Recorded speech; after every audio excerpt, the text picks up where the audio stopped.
여러분, 우리 오늘은 예레미야 50장의 말씀을 함께 묵상하겠습니다. 예레미야 50장에서 하나님은 바벨론의 멸망과 이스라엘의 구원을 말씀하십니다.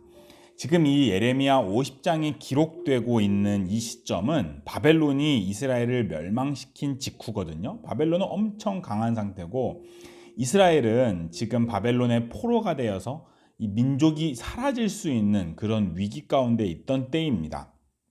특별히 그 바벨론은 지금 애굽을 비롯한 당시 그 고대 근동의 모든 패권 국가들을 다 정복하고 절대 유일의 아주 강력한 제국을 이룬 때이죠. 근데 바로 그때 하나님은 바벨론이 멸망할 것이다 라고 말씀하는 거죠. 우리 인간들은 눈에 보이는 국가의 힘만을 생각하며 그 배후의 역사를 다스리고 계시는 하나님을 잘 바라보지 못합니다. 그것이 인간의 어리석음이죠. 우리는 국가들의 경제력, 정치력, 군사력 이런 것들만 바라보고 있지만 한 가지 확실한 것은 그 배후에서 역사를 다스리고 계시는 하나님이 계시다는 거죠. 악한 나라들, 범죄한 나라들, 하나님을 대적하는 나라들은 하나님께서 반드시 망하게 하실 거다, 반드시 심판하실 거다 라는 사실이죠. 우리 눈에 보이는 지금 모든 국가들도 마찬가지죠. 다 망하게 될 겁니다. 사실 우리 눈에 보이는 인간 국가들은 하나 할 것 없이 어느 하나 할 것 없이 하나님을 대적하던 나라들이었거든요. 심지어 이스라엘까지도 다윗의 왕국으로 세워진 그 이스라엘까지도 하나님을 대적하며 선지자들을 죽이는 그런 죄에 빠지게 되었죠. 하나님을 대적하고 스스로를 높이며 또 이웃들을 사랑하고 자신의 국가를 위해 희생해서 이웃들을 섬기기보다는 자국을 위해서라면 얼마든지 이웃 국가들을 정복하고 죽이고 고통스럽게 하는 것이 그것이 인간 국가의 속성입니다. 하나님의 방법과 하나님께서 우리에게 명령하신 법인 하나님을 사랑하라는 법, 이웃들을 사랑하라는 법과 이 국가의 속성은 너무나도 맞지가 않습니다. 그래서 하나님의 심판을 받게 될 것이라고 말씀하는 거죠. 아무리 도덕적인 사람들이 모인다고 할지라도 집단과 사회를 이루면 희한하게 그들은 악한 일을 합니다.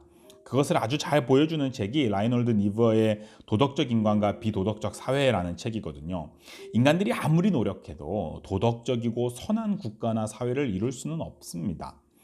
오늘 우리가 눈에 보이는 우리 현실의 이 국가들이요. 한국이나 미국이나 뭐 중국이나 북한이나 일본이나 이런 나라들도 근본적으로 그 죄인들의 욕망들을 그대로 가지고 있습니다.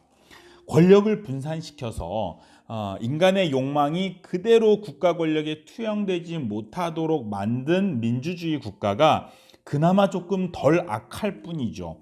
그러나 사실 하나님을 높이기보다 자신들을 높이고 이 자국을 높이고 또 다른 사람이나 다른 국가들을 사랑하고 섬기기보다 자국을 위해서라면 다른 사람들이나 타국의 피해를 얼마든지 강요하는 그런 인간 사회의 죄성이 하나님의 심판의 대상이 되지 않을 거라고 어떻게 말할 수 있겠습니까? 요한계시록이 우리에게 보여주는 거는요. 그렇게 자긍하며 그렇게 사람들을 고통스럽게 만들었던 이 세상에 있는 모든 나라들이 다 하나님의 심판을 받게 될 거다라는 것이 요한계시록이 우리에게 보여주신 말씀이죠. 예레미야 50장에서도 바로 그런 바벨론이 하나님의 심판을 받고 멸망을 당할 것이다 라고 말씀하는 겁니다.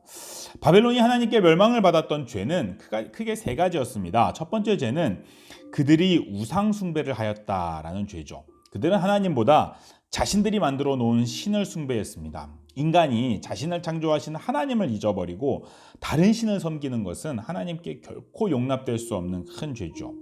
두 번째 죄는 하나님의 백성들을 노략한 죄입니다. 비록 이스라엘이 범죄하였기 때문에 하나님의 섭리 가운데 바벨론의 이스라엘 침공과 정복을 허용하셨고 이스라엘을 바벨론의 포로로 끌려가게 하셨지만 하나님의 백성들을 고통스럽게 만든 죄는 하나님께 용납될 수가 없었죠. 하나님께서 눈동자처럼 아끼신 하나님의 백성들, 자신의 아들, 딸처럼 아끼셨던 그런 하나님의 백성들을 괴롭히는 죄가 어떻게 가벼운 죄가 될 수 있겠습니까? 오늘 우리에게도 마찬가지로 하나님의 백성들, 교회와 성도들이 아무리 타락하고 아무리 문제가 많다고 할지라도 그들을 미워하고 조롱하고 공격하는 것은 하나님께 용납될 수 없는 죄입니다.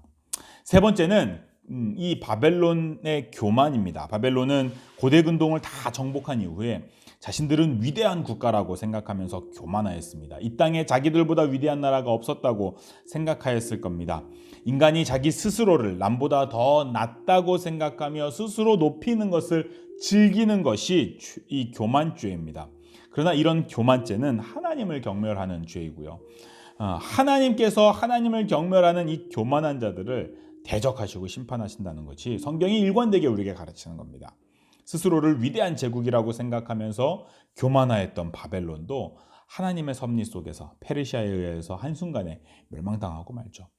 이렇게 흥하였다가도 다 망하는 것이 인류 역사입니다. 그리고 예수님 다시 오시는 날에 결국에 이 땅에 있는 모든 나라들은 다 망하게 될 거죠.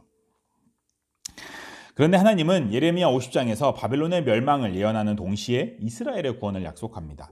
이 예레미야 50장이 기록되는 이 시점에서 이스라엘 백성들은 바벨론의 포로로 끌려가고 있습니다. 바벨론의 포로로 끌려가던 이스라엘 백성들이 마음속에서는 하나님이 약하셔서 우리가 섬기던 하나님이 능력이 부족하셔서 우리가 이렇게 바벨론으로 끌려가는 것이 아닐까라는 생각을 품었는지도 모릅니다. 그런데 예레미야 50장에서 하나님은 이스라엘의 회복을 말씀하고 계시는 거죠. 하나님께서 이스라엘을 회복시키실 거다라는 거죠. 이 말은 하나님이 힘이 없거나 능력이 없어서 이스라엘 백성들을 바벨론의 포로로 끌려가게 하시는 것이 아니라는 거고요. 하나님의 어떤 섭리 가운데 하나님의 뜻이 있어서 그들을 바벨론의 포로로 끌려가게 하시지만 하나님께서 다시 그들을 회복시키실 것이다. 그런 능력이 하나님께 있다라는 것을 분명하게 보여주는 말씀이죠. 하나님은 바벨론에서 이스라엘 백성들을 다시 정결하게 그들의 죄를 다 씻으시기를 원하셨습니다. 그리고 그들의 죄를 다 용서하시고 깨끗하게 하신 후에 영원한 언약으로 그들을 회복시키실 것이라고 약속하셨죠. 하나님은 그 약속대로 70년이 지난 후에 이스라엘 백성들을 다시 회복시키셨습니다. 그리고 메시아 예수 그리스도를 그 땅 가운데 보내셔서 그 영원한 약속, 예레미야 50장이 말씀하던 그 영원한 약속을 맺고 이스라엘 백성들을 하나님과 영원하게 온전하게 연합하게 하셨습니다. 그 영원한 연합이 오늘의 이스라엘인 우리 그리스도인들에게 주어져 있죠. 그래서 우리는 예수 그리스도를 통하여서 하나님과 영원히 하나가 되어 있습니다. 다시는 분리될 수 없는 완전한 연합으로 그리스도와 연합이 되어 있죠. 하나님께서 우리와 하나 되어 주시며 우리 안에 그리스도께서 거하고 계시는 거죠. 이것이 바로 오늘 우리가 받은 구원입니다. 혹시 우리가 이 땅에서 범죄하고 교만하고 또 우리가 타락하고 죄를 지으면 하나님께서 이스라엘 백성들을 징계 가운데 내버려 두셨듯이 우리도 징계 가운데 내버려 두실 수는 있습니다. 하나님께서 약하셔서가 아니라요. 우리를 회복시키시며 다시 영원한 언약으로 우리와 하나 되게 하시기 위한 하나님의 열심 때문에 그렇죠. 사랑하는 여러분, 예레미야 50장은 우리에게 바벨론의 멸망과 이스라엘의 구원의 소식을 전해줍니다. 바벨론의 멸망을 바라보면서 하나님께서 싫어하신 죄를 깊이 회개할 수 있기를 바랍니다.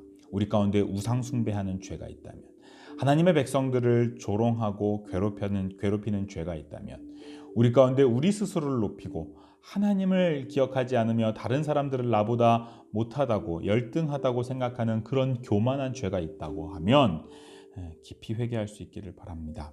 또한 이스라엘에게 영원한 언약으로 함께 하시는 하나님의 연합이 오늘 우리에게 있음을 믿으며 하나님께서 우리와 영원히 하나 되어 주심을 감사할 수 있는 우리들 될 수 있기를 원합니다.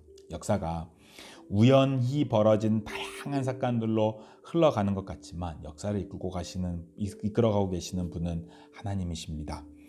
우리의 주 예수 그리스도께서 지금도 역사를 끌고 가고 계시며 그분께서 다시 오시는 그때에 이 땅에 있는 모든 악한 나라들은 다 멸망당할 것이고요. 하나님께서 우리와 온전하게 연합하신 이 구원이 찬란하게 드러나게 될 겁니다. 오늘도 이 말씀을 통하여서 우리가 받은 복이 무엇인지 깊이 깨달을 수 있기를 바라고요. 세상의 이 화려한 국가들이 아무것도 아닌 허상에 불과하다는 것을 깨달을 수 있는 저와 여러분이 될 수 있기를 바랍니다. 고맙습니다. 여러분 사랑하고 축복합니다.